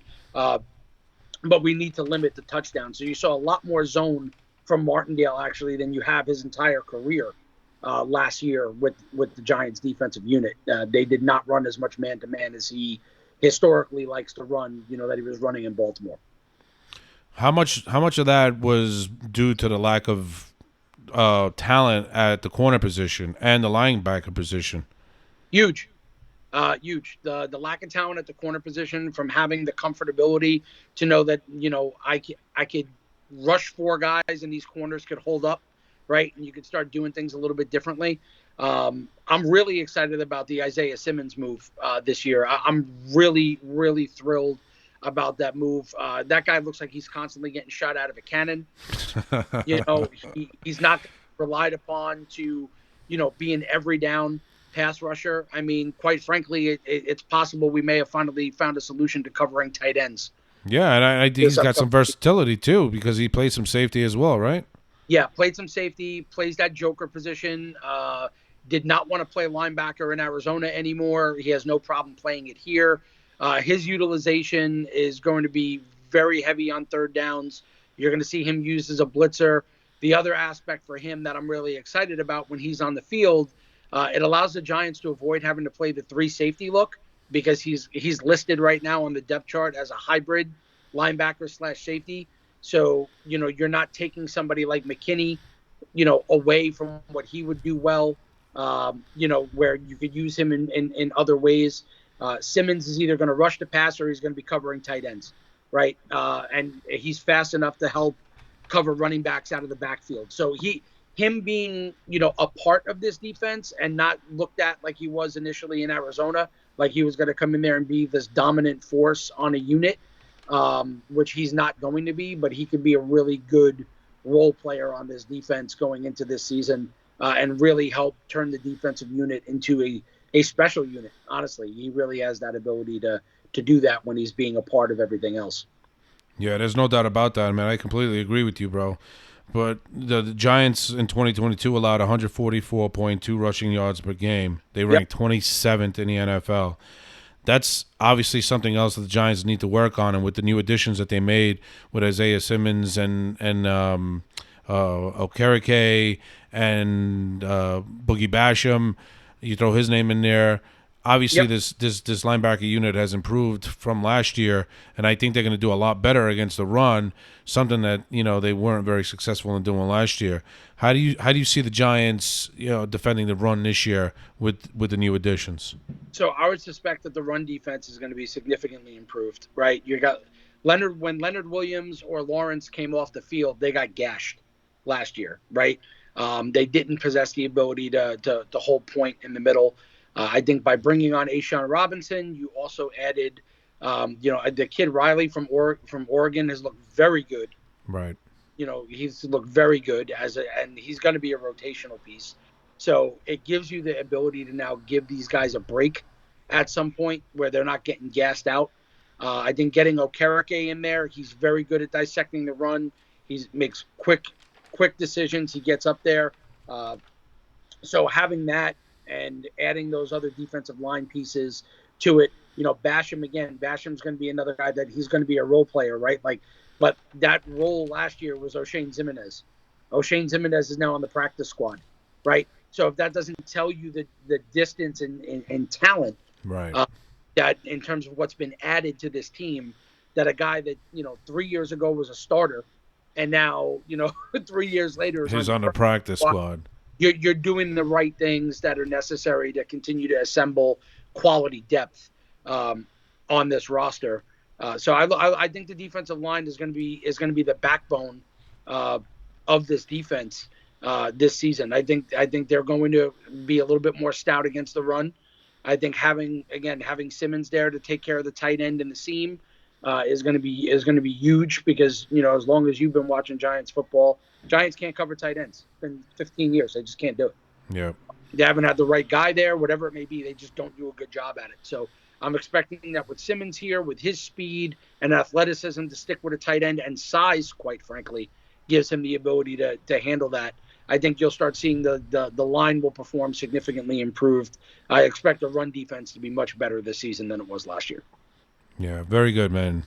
So we spoke about the defensive line. We spoke about the linebacker unit. Now let's move on to the secondary, where the Giants added Deonte Banks, 24th overall pick, and then opposite him is going to be a 6th-rounder, Trey Hawkins, a 3rd. Manning the corners, and then you're going to have Adoree Jackson playing the slot. Probably most likely against the Cowboys because of the fact that CeeDee Lamb plays in the slot. So I think it makes a lot of sense for Adoree Jackson to be in the slot to cover Lamb. So what can you tell us about these 2 rookies that are taking over as starters at the cornerback position? Trey Hawkins may be my favorite draft pick for this season. Really? Yeah, I am so high on that kid. His size, his frame, he's fearless with coming up to tackle. He is a throwback, big, tall, physical corner that you're looking for. Now, they're not going to rotate these guys. Like Adoree is the guy that they can kind of like slide in and out, inside, outside. Right. I would suspect that Banks is going to stay on one side of the field. Hawkins is going to stay on the other side of the field. I don't see them flip-flopping from one side of the field to the other. And not at least at this stage. I think Banks can possess that ability down the road where you can just say, okay, you're staying on the guy's number 1. You're going to follow him wherever he goes. They're not there yet. I think with the safeties that we have, they have the support with what the pass rush is up front. Just Hawkins really excites me. His physicality, his ability to not be fooled. He very rarely looks like he gets fooled on route concepts. He's very quick on that. He stays right on top of his guy, his frame, his length, his ability to swat passes. Like he really has the ability for us to sit here and go, hey, we finally got one. And I say that when we expect Banks as the 24th pick to produce, right? What makes Hawkins so exciting is that with him being a 6th-round pick, the value, just the simple value of what that does to a team if you hit on a 6th-round cornerback that all of a sudden becomes a guy and you finally have one, like the Tariq Woolen last year for Seattle. Like if you get that guy and he's able to lock down the side of the field as a 6th-round pick, like it's a testament to the scouting department that they're able to get that guy, and it just allows the roster so much more flexibility to be constructed financially going forward, where you're not on the hook to have 2 corners on rookie deals, that are essentially starters, that if they perform for the next 4 years, you have really cheap corners, which is one of the most expensive positions in football. It's a huge advantage to what you can do with the rest of your roster. That's kudos to GM Joe Shane for getting the job done. I mean, he's done a tremendous job since coming here as general manager. I mean, last year he was limited in resources, and he did what he could do to try to improve this team, and yet he got a 9-7-1 result out of this team. Maybe some of the numbers didn't excite a lot of fans, but the fact of the matter is red zone efficiency on defense was very good as well. I think, what was it last year? I think it was 5th best in the NFL. 49.2% red zone efficiency. I mean, that tells you that the Giants, Wink Martindale as defensive coordinator, really got this team ready, to perform when it really counted. So the Giants, even though they had a -6 score differential, I mean, that could have been a lot worse last year had their red zone efficiency on defense been worse. But you got to give kudos to Joe Shane, Brian Dable, defensive coordinator Wink Martindale, for the job they've done, for changing the culture of this team and getting this team ready week in and week out to perform at a high level. What do you see out of the safety position? So the safety position, I feel, is pretty interchangeable. And what I mean by that is, like, if you look at Xavier McKinney right now, right, a lot of the talk was, they're not making any contract offers until after the season. I don't stress as much about the safety position because I consider the safety position to be the running back of the defensive backfield, right? It's just kind of it's a position that it's nice to have one. When you have a great one, you have a great one. I wouldn't look at Xavier McKinney as if he's the massive difference maker, right? I don't see him that way. He's not an Ed Reed caliber player back there that, like, it's just so star-spangled, like, oh my God, this guy's amazing. I think he's a good football player. I think he's above average safety. I think he's a nice guy to have, but that's going to come at a price, in the offseason. And if one thing is for sure, Joe Shane is going to be shrewd, right? You watch what happened with Barkley's contract situation this year. Mm-hmm. Like, they have a value set on certain positions on the field, and they're not going to exceed. Yep, they're not going to budge. They're not going to budge. They're not going to budge on that. So I don't know how that's going to play out at the end of the year. I expect McKinney to contribute pretty well. I'm really excited about Pinnock. Pinnock's look very good. Yep. Back there, but then that leads to the point, right? Pinnock's a guy that you got from the Jets the year prior, right? You brought him in, you put him in your system, you're developing him, you're doing what you need to do. He comes out, he looks like he's playing phenomenal in your system and in your scheme. Yeah, I mean, there's a potential that, you lose a Xavier McKinney and now you don't have a drop-off because what McKinney was doing coming up in the box, you have Isaiah Simmons that could be the hybrid for that. So, like, they finally have enough pieces, at least in my opinion so far, that they've done enough from the depth standpoint outside of edge rusher, because I do think that they still need another edge rusher minus the trade for Basham. I think they need another real high-end quality edge rusher to go opposite Thibodeau. I like Aziz, but I think Aziz is a guy that, with his injury history, I have concerns about that. Right. I really would like to see them go out and get another edge rusher going into next year, just to set themselves up where they can start rotating these guys on a regular basis. But from the safety standpoint, Enoch, I think, is going to stand out. I'm very disappointed in Dane Belton. He hasn't really, shown the progression that he should. You mentioned Shane's first draft. I think outside of the first two picks, which were essentially layups as two top 7 picks, I have a lot of questions about that draft class right now. That draft class has got a lot of holes in it, right? You look at Wandale Robinson when we talk on the offensive side of the ball, Right. but and we'll get to that. But that first draft class, it looked like they were attempting a different plan, right? They didn't pick up Jones's option. They looked like they had a different idea of how they wanted to build the roster, and then all of a sudden the team started winning some games, and they went, "Shit, we got to pivot now." And I think a lot of those picks were designed for other things that don't fit with where they are right now. Right. I think a lot of those guys, they were expected to see them start contributing, year 3 into the system where there would be, potentially quality depth guys, rotational pieces. And, I just think there was better talent on the board during that draft that they probably passed on that they shouldn't have, quite frankly. Good shit. Let's move on to the offense. Obviously, the offense, matured under Daniel Jones last year. Daniel Jones, I think he had a career year. 700 plus yards rushing, 7 touchdowns, threw 12 more through the air. Obviously, he did that with the quality players that he had. Mm-hmm. Joe Shea went out and possibly improved that receiver core quite a bit, I think, with the drafting of Jalen Hyatt, and bringing in Paris Campbell and re-signing Darius Slayton. Sterling Shepard's coming back, Wandale Robinson's coming back. They're coming back from major injuries. They both ruptured ACLs last year. Mm-hmm. Who knows what kind of contribution they're going to give the Giants early on in the season? Maybe they'll pick up later on. But what are you seeing out of this offense right now with the fact that Daniel Jones is now signed to a long-term contract? Saquon Barkley is coming back on that 1-year deal. He was on a franchise tag. The Giants did come to terms on a 1-year deal. That's because they obviously let the time expire on negotiations during the franchise tag time limit that they had put on them.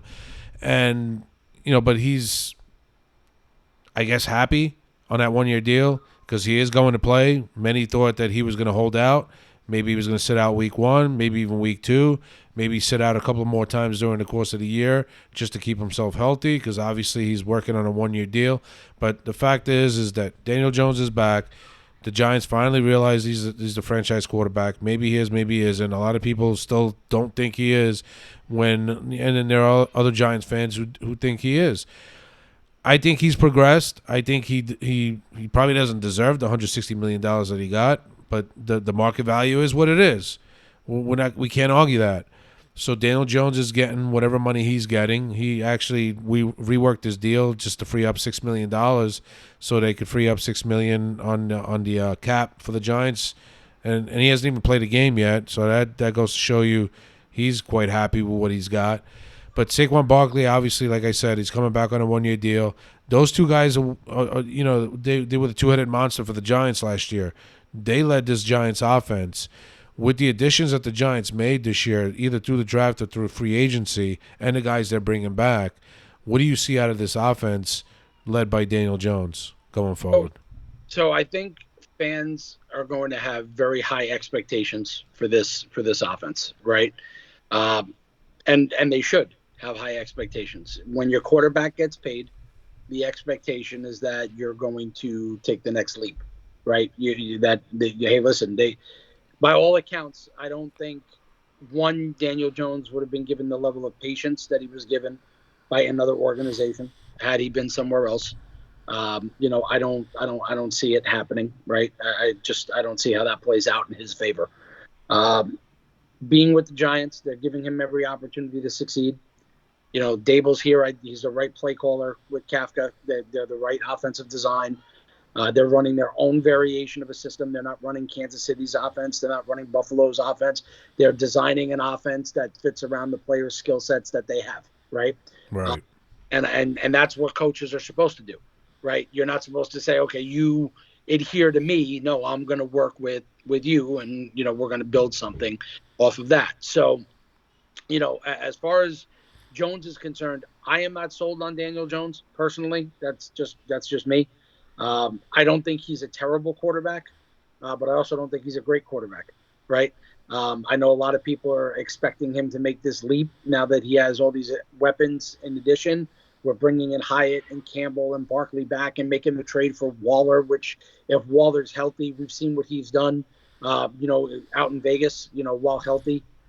He's as dominant a tight end in the league as a Travis Kelce would be or a Mark Andrews would be when healthy. Right, he's just that guy. He's almost uncoverable. He gets open. He's very difficult to guard.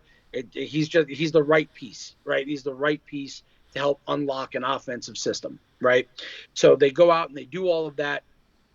They go and draft a center, which finally they get that position right after God knows how long since Sean O'Hara. I mean, it's been a long time since they've had a solid NFL center. The best thing about Schmitz, you don't hear him mentioned, right? So when you're not mentioning an offensive lineman, he's doing his job, right? So Yep. that's really a testament to him. Very smart guy, knows how to read, picks up on stunts, just very good. He's only going to get better, right? As time goes on, he's just going to get better. So the fan base going into this season right now has very high expectations for how this offense is going to perform. They're expecting high octane, a lot of yak. They're expecting big plays, pushing the ball downfield. That's not what they're going to be doing. I know a lot of people like to harp back that Daniel Jones throws a great deep ball. He really doesn't. So, so it's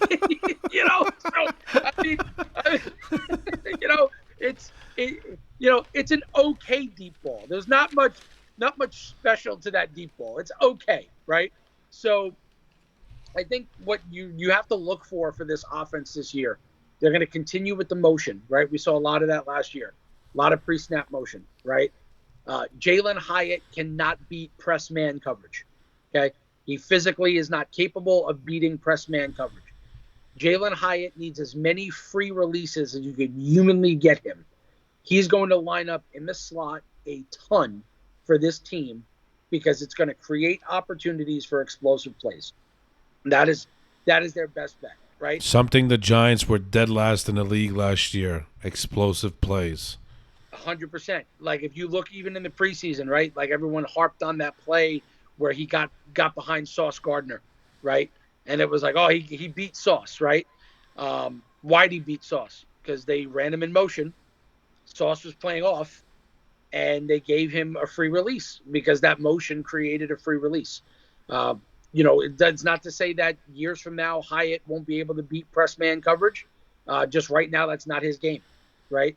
And I think people have to kind of understand what his role is going to be. The Giants' best wide receiver right now is Darius Slayton.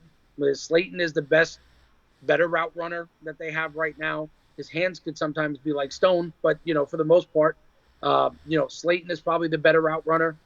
Shepard, I don't expect him to do a ton. I see him being used a lot more in the red zone this year because the one thing that Shepard can do is he can run routes, right? And his ability to route run in tight spaces is at an elite level, and he's sure-handed, right? So I would suspect that you're going to see more of him in the red zone.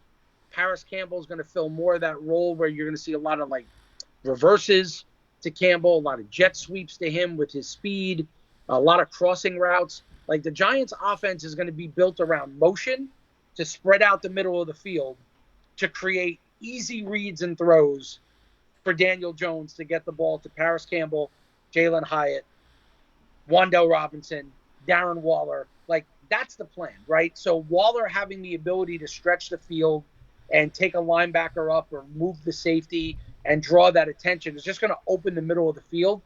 The passing routes that Daniel Jones does the best are crossing routes. Those are his routes, right? Deep in routes, crossers, those are his routes. and you're going to need to capitalize on as much of that as you possibly can. The other thing with Jones, he waits for guys to get open too much for my liking, right? There's no level of anticipation that I see. And maybe that he's not as comfortable with the timing yet, whatever it may be. But I need to start seeing him take that next step where he's the one throwing the guy open. The guy's covered. You see he's covered, but he's going to a spot, and you just trust it. You let the ball rip, and the guy's going to be where he's supposed to be. I have not seen that from him yet. That's really the next evolution in his progressions that I need to see this year to really start to feel a little bit more confident about what he's capable of doing. But this offense by design is set up to be crossing routes, chunk plays in the middle of the field, right? Relying on quick wide receivers like Campbell and Wandell when he's back healthy that can create separation in tight spaces, right? It allows them then to get the ball out quickly, use their speed to pick up extra yardage. And I would suspect that Saquon Barkley is probably going to have a larger increase per carry this year. I think his yards per carry will go up as a result of that because he's not going to have to be dealing with as many stacked boxes this year he has in the past. But his overall carries in general will be down. I don't suspect them to, have him run himself into the ground this season. I think that they're going to have enough other options in the passing game this year that they're not going to need to have to really ground and pound like that. And I think you'll see Barkley have better games, just he won't have to do it with as many carries as he has the last couple of years. Yeah, that was going to be the next thing I was going to bring up, the fact that Daniel Jones now with all his new offensive weapons, if you want to call them that, and Saquon Barkley too, they ran a lot last year, but, those are good points by you on that, with the offensive line, finally coming to fruition here.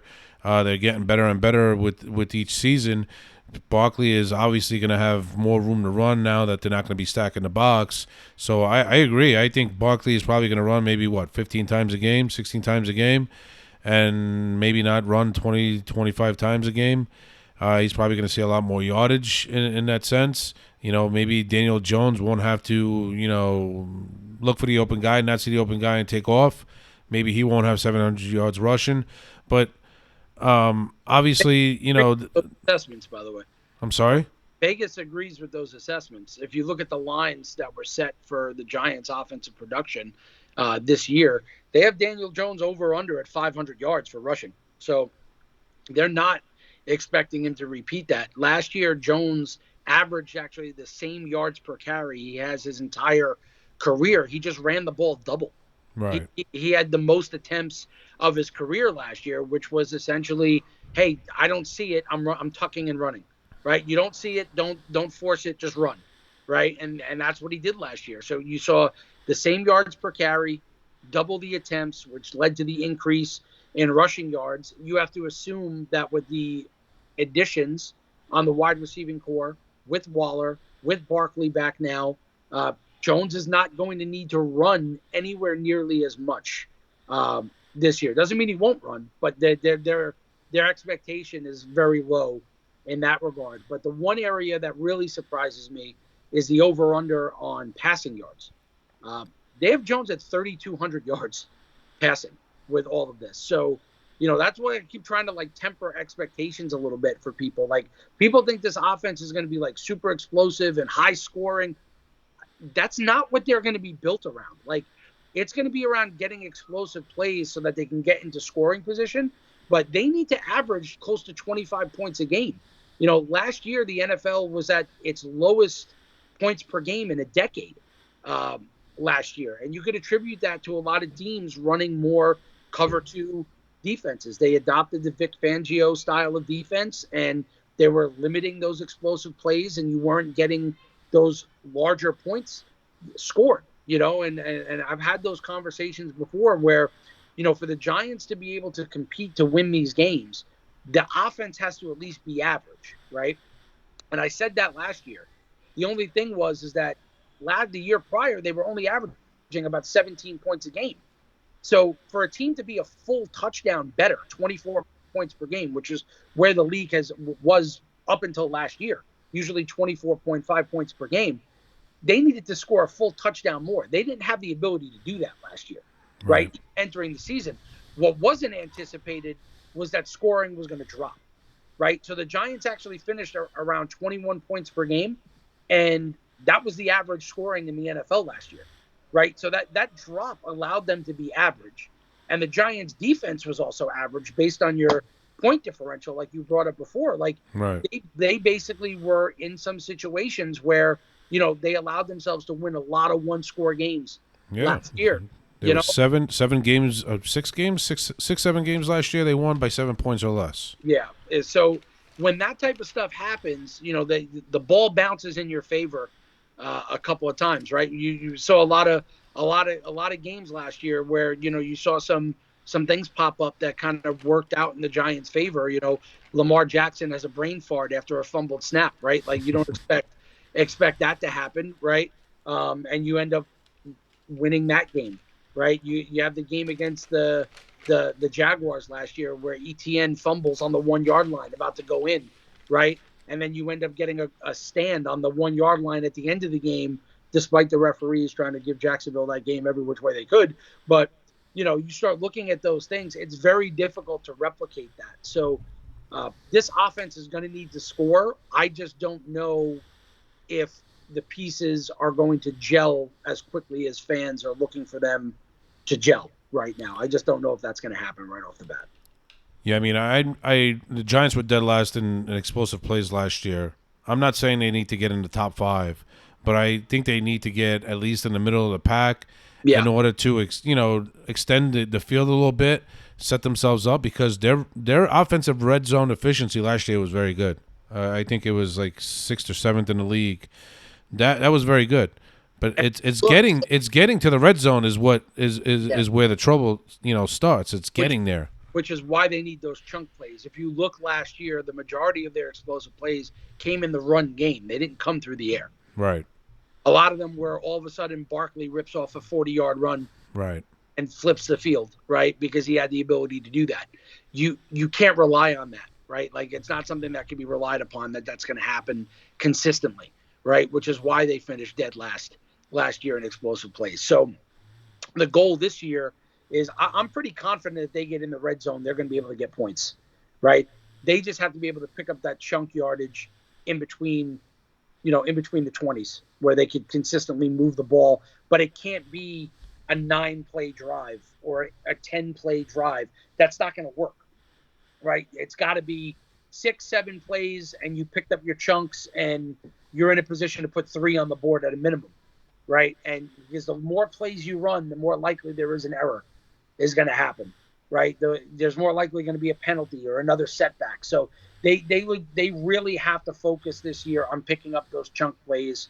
And I think they're going to do that. We just need to see that come into fruition enough where they're going to be able to be an average NFL scoring offense. If scoring is back up this year, asking them to have explosive plays with what they added, with the offensive line being a little bit better this year, than by adding a center, Neal in his second year.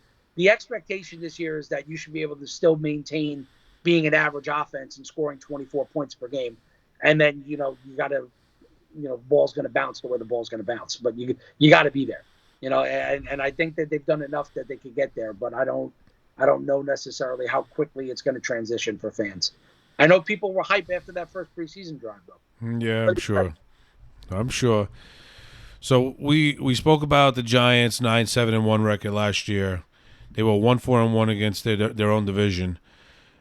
A lot of the talk in the offseason has been whether or not Joe Schoen has closed the talent gap. How do you feel about what Joe Schoen did this year, and do you think that talent gap has closed for the Giants against their divisional foes? So I think you're 1 year away before the talent gap is in a better position. I don't think they're anywhere close to Philadelphia right now. Philadelphia. I agree. I totally agree. Philadelphia is light years ahead of us right now. I know that pisses fans off, but you got to keep in mind that after this season, you're probably not bringing back Leonard Williams, which is why you're not touching his contract right now. You're likely not bringing back Adoree, right? Because again, like I said to you before, if Trey Hawkins hits, I don't need to have highly paid slot cornerback if that's what I'm going to use Adoree for. I don't need it, right? So they're not going to spend the money on those areas, that you would think. So they're going to have to fill that gap with more talent net the following year, right? So that's the way I view it right now. Is Philadelphia is still by far and above probably still the best team in the conference. I don't think it's close right now. I think they're the best team in the conference. And as far as it goes with Dallas, like I feel like they gained ground on Dallas. I just don't think it's enough yet. I don't. I don't. I'm really not comfortable about the game this Sunday. The Giants having a Sunday night game at home to open the season against your biggest division rival, like you have to win that football game, right? Like Yep. you don't want to say week one is a must win. It's not because it's not a must win. It's not going to determine whether they make the playoffs or not or any of that type of stuff in week one. But it's a game you got to have to set the tone for your season. Like Exactly. if you lose to Dallas at home, like it's one thing if that game's on the road, right? You're going on the road. The last couple of times we played Dallas opening weekend or we On the played them, road. it's usually always on the road early. You're getting them at home to start week one, prime time. Everybody's healthy. Like you cannot come out of that game losing, right? Because you could go to Dallas later in the year and lose that game, and split with them 1-1 and feel pretty confident about it. I would feel good about that. You know, I think if they can come away with that win against the Cowboys week one, I think the Cardinals are just in full tank mode right now. So I would suspect they're going to come out and win that game week two. The 49er game, I don't know how Purdy's going to respond. I think there's a chance he turns back to a pumpkin. I know everyone's like, I mean, he's a 7th round pick, man. Like I get it. Like people are like, oh, well, Brady was, picked in the 6th round or 5th round, whatever. Where it's like, I get it. But again, it's few and far between that those guys end up, sticking. So, the 49ers could be a little vulnerable. They've got contract issues with Nick Bosa right now. Like they got some problems. So, if you could beat Dallas week one, there's a feasible chance that you could get back to your home schedule against Seattle, 3-0 on that game on Monday night against the Seahawks, which, if you're starting that way, which notoriously the Giants start really poorly, right? We've seen it for years. They start 1-2, 0-3, right? Like they just don't get off to good starts. If they can finally get off to a good start, there's a good possibility that they could have a great year this year. But if they lose to Dallas week one, there's also that scenario that they start 1-3 again real quick, and then are staring at Miami and Buffalo down the pipe. So, that 1-3 could Yeah, I snowball mean, to 1-5 really quick. the schedule doesn't get any easier, and they got a lot of primetime games this year. They got a lot of Sunday night games, Monday night games, Thursday night games. It's ridiculous. First 4 weeks. Yeah, that's insane. I mean, half of these games I'm probably gonna have to watch on DVR because I'm not gonna be able to stay up late to watch them. But I mean, it is what it is. I mean, I totally agree with you. Yep. I totally agree that the talent gap between the Giants and Eagles is by far the widest. I think the Eagles are definitely the team to beat in the NFC East and the NFC altogether. I think the 49ers are a close second. I think the Cowboys, I agree with you. They definitely came down a little bit. I think the Giants have been able to shrink that gap between the Giants and Cowboys. But again, like you said, week one, you're at home. It's prime time. Everybody's going to be watching. What a way to get off to a good start than beating a division rival at home on Sunday Night Football. I mean, the season couldn't start any better. I mean, last year, we got off to a tremendous start with the win against the Titans. So and things took off from there. And that just goes to prove that what you just said is right on. So yeah, I totally agree. So with the Giants going 9-7-1, everybody's talking about the possibility of regressing this year. Do you see that from the Giants if they were to say finish 7-10 or 8-9? Do you think that's that's a disappointing year, or is that regressing to you? So I have us finishing 8-9 this year, Okay. is where I'm at. And I'm giving the coaching staff the benefit of the doubt as to why. Last year I had them with a worse record, and I kind of underestimated the impact the coaching staff was going to make from a schematic standpoint and how they were going to be able to piece things together. And granted, they had a couple of wins. Like I said, they had a couple of the ball bounces a certain way a couple of times, right? Like you played that game against Carolina. Carolina turns the ball over inside their own 30-yard line twice, right? And that gives you scoring opportunities, right? Daniel Jones throws an out pass that hits the cornerback in the hands. The guy drops it. That's a pick six the other way, which then completely negates the 2 turnovers because you scored 6 points. They get a turnover. They score 6. Now it's a wash, right? So Exactly. a lot of those types of things that you got away with. You got away with a lot of that last year. So, and historically, teams that have, that many 1-win games, they typically have a 2 to 3 game regression the following season, right? They usually, if a team's having that many 1-win games, that's why a lot of people aren't high on Minnesota this year, because Minnesota, I think last year had like 11 games that were decided by a touchdown or less, and they proved out to be exactly what they were because we got to see them again in the postseason, and they weren't good enough, right? Like they just weren't good enough. Their luck ran out as a result. Right. So, I have us 8-9. I view the problem is that it's very hard for a fan base to feel justified because right now everybody is hyped up about the offense. They just are, right? The casual fan, everybody's geared up. They're hyped for Dallas. We're going to beat Dallas. We got them at home. Like we're going to win this game. We closed the gap. We got this guy. We got this guy now, and we're just going to go out there and we've got the better coaching, and we're going to go win because Daniel Jones is a better quarterback than Dak Prescott. He's not, but regardless, that's the way fans feel. They're fanatical for a reason, right? Like this is what it is. So they're hyped and ready to go. I think if they finish 8-9 and Jones doesn't look good, right? And what I mean by look good is he looks the same as he did last year, right? If he looks the same as he did last year, you're going to start getting some eyebrows raised, right? You're going to start, people are going to go, okay, like, all right, but he still needs more, right? Because you'll find something to blame next year. You're going to blame an offensive guard. There'll be something, right?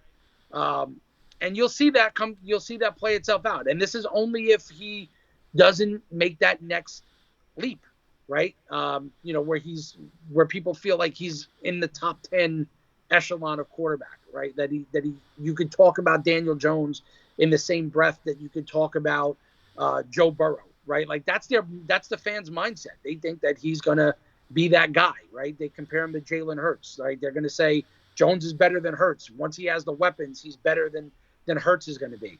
Okay, no problem. But if he's not, you're going to start to see people go, all right, what the fuck did we do? Then going into 2024, there's going to be a bullseye, right?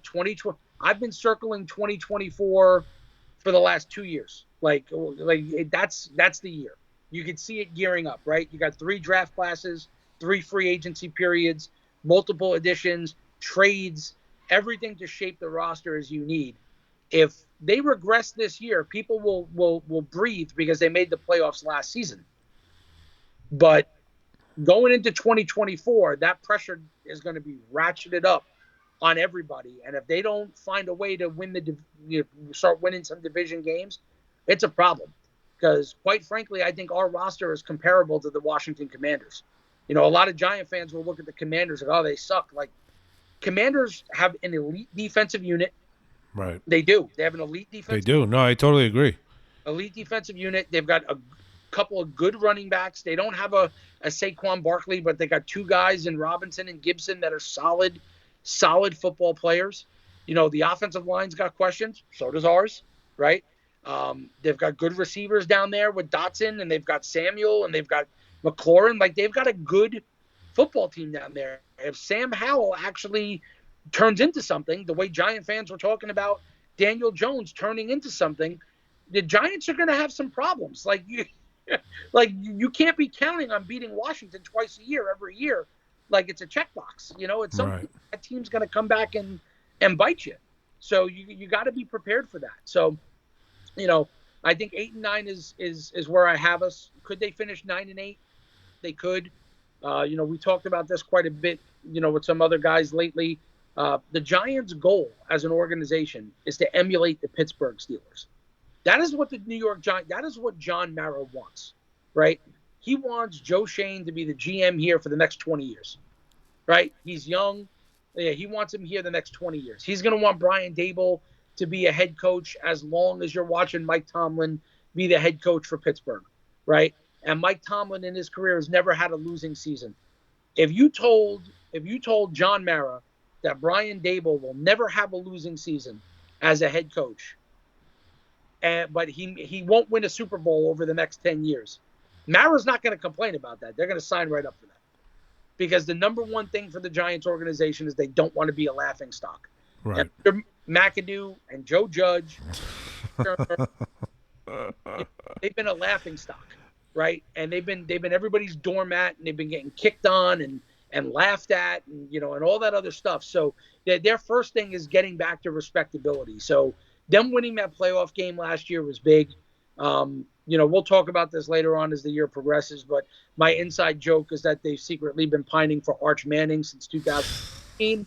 And I've joked quite a few times that Daniel Jones' contract just happens to align perfectly when Arch Manning is scheduled to come out of college at that point in time. Really? Is that so? Yeah, it is. It is. It does. That's crazy. It aligns perfectly that would be the case. So I joke about that tongue in cheek, but there is a world where 3 years from now the Giants don't win a division, and they're not getting over the hump, and the roster's in a much better place where fans could look at it and go, wow, we've got talent all over the place. Why are we not winning? At that point, who gets the blame? It's the quarterback. That's when it happens. So if the ball bounces the Giants' way in a game or two and they do finish 9-8, do they get in as a wild card? Yes. The NFC is incredibly weak as a conference. I agree. And this is as wide open a conference as I've seen it. I don't know. You go back to the 2000 year when we made the Super Bowl, right? And we lost to Baltimore that season. The NFC that year was abysmal. Right. And at that time you had 8 division games, right, in a 16-game season. Giants went 7-1 in the division that year, right? They just dominated the division that year. They go on and they get into the playoffs. And those teams were overhyped that year, right? And you look at it, and there is a world where the Giants, with the way the current conference is, just as easily as I could sit here and say, hey, they can go 8-9 and miss the playoffs, there is a world where they, go 10-7, right? That world exists, right? They beat Dallas week 1, like we just talked about. They could potentially start the season 3-1, before playing Miami and Buffalo, and you catch teams at the right time, and it's a strange league like that. Like momentum, once it starts going in your favor, it's very hard for it to go back in the opposite direction, right? And the same thing when it starts going downhill. It's very hard to stop it from going downhill and to rebound. So, there is a world where they get into the postseason this year, and like, who are we talking about them potentially playing at that point in time outside of the division opponents? The Saints, like maybe New Orleans. You're going to play them this year. We're going to see what they're about down in New Orleans later in the season. The Lions, do the Lions scare you? The Vikings clearly don't, right? Does Brock Purdy really scare you? Like, again, Geno Smith scare? Like, there's a world in my brain where all 4 teams in the NFC East can make the postseason. Like that. Yeah, that wouldn't surprise me one bit. It really wouldn't. What the hell was I just gonna say? I was just gonna say something. But either which way, Yeah, that there was a press conference the other day with Shane and Dable, and they were taking questions about the upcoming 2023 season, and one of the questions from a reporter was, do you think that every division game is important? And Joe Shane's response was, well, every game is important, and the reporter responded by asking, well, why is that so? And he goes, well, we finished 1-4-1 in the division, but we made the postseason and we won a playoff game. So, I mean, I agree that every game is important, but I think the Giants really need to do a lot better within their division because, quite honestly, me personally, I'm tired of getting stepped on by divisional foes, specifically the Eagles and Cowboys. Dak Prescott has not lost to the New York Giants. When I hear that's fucking sad. When I hear Giant fans go, Dak Prescott sucks. Like, okay, but we don't beat him.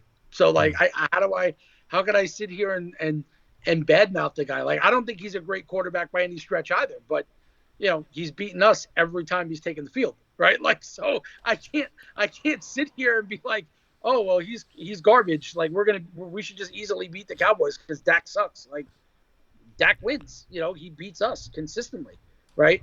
We don't beat Philadelphia. The only team in Daniel Jones' career so far that the Giants consistently beat is Washington. That's it. There's no other team in the division we consistently beat. Like, I think a lot of us have kind of, as fans, have had enough of watching, us play a game against the Cowboys, and it's like, oh, here we go again. We'll just chalk it up to another loss, right? Like, I'm already prepared for Dallas ruined my Thanksgiving last year, which I was fully prepared for, and I got to worry about the Eagles fucking ruining Christmas. Like, I mean, it's just, I can't get 2 years to just breathe. I know, just enjoy the holidays and shit, right? It's unbelievable, man. Like, but have the bright idea to put the Giants against the Eagles on Christmas. Like, yes, please. I appreciate. Yeah. So I'm right there with you, bro. And then the killers, that schedule down the stretch. You're playing the Eagles twice. Twice in the last 3 weeks. It's like really, you couldn't have fucking stretched those games out a little bit more. No, you had to. I mean, last year we played the Eagles twice in 3 weeks. Oh, who was it? I forget who it was. It was a divisional foe that we. I think it was Washington. We played twice in the 3 weeks. Okay, well, it was the Commanders. We played twice in a 3 weeks span. But I mean, for you to end your season and you're usually going to end your season against a division rival. That's how the NFL does it now. The last, especially when you're looking, especially if you're looking for to clinch a playoff spot, you're playing the Eagles twice in 3 weeks. I mean, how the fuck are you going to do that? I mean, they're gonna need to position themselves that by the time they get to those games in Philadelphia, it's not gonna be as impactful. My problem this year with the schedule, and granted, we got to see who gets hurt, when guys get hurt, how these teams are playing at the time you're playing them. What's that like? Playing the AFC East this year is no picnic, right? No. And you're playing the NFC West, right? I don't expect the Rams to be good, but the Rams, and we're playing the Rams at the end of the year, also like in between the Philly games. So like, I'm not really expecting the Rams to put up a big, fight at the end of the season. At that point, I think they're just going to be out of it enough to the point where it'll be similar to the way we played the Colts last year, where the Colts are just kind of like chilling, right? They're just getting, they're ready on the bus, getting ready to go home while they're on the field. Yeah, and they're looking to get a top 5 draft pick. Right. They're not concerned about that at that point in time. So, you look at that, but the Seattle game really worries me. Seattle would have been better suited for us Sunday at 1:00, right? They got to come west to east. They're playing, their body clock is fucked up. They're playing that game. And instead they're playing that game Sunday night. Monday night. Oh, Monday night. That's right. Monday night. Days rest. The game's at 8:00 the following day. It's not conducive to that game being set up for a Giants win. Right. That game is set up for. I totally agree. In their favor, despite being on the road, and then you got back-to-back road games with Miami and Buffalo. Like this schedule is not easy. It's got its spots, but it is not an easy schedule by any stretch of the means. this season. And that playing the AFC East is going to be a bitch. The NFC West is a bitch. You're playing the Saints this year, which look reloaded. People sleep on Derek Carr, but Carr. I don't expect much out of Carr, but the Saints have a good overall squad. They got a good defense. He's going to make them respectable again. Exactly. He's going to put them in a position where he's a little bit more stable. They got Kamara there. They got good weapons there. They got a really good defense there, and they're playing in a really weak division, right?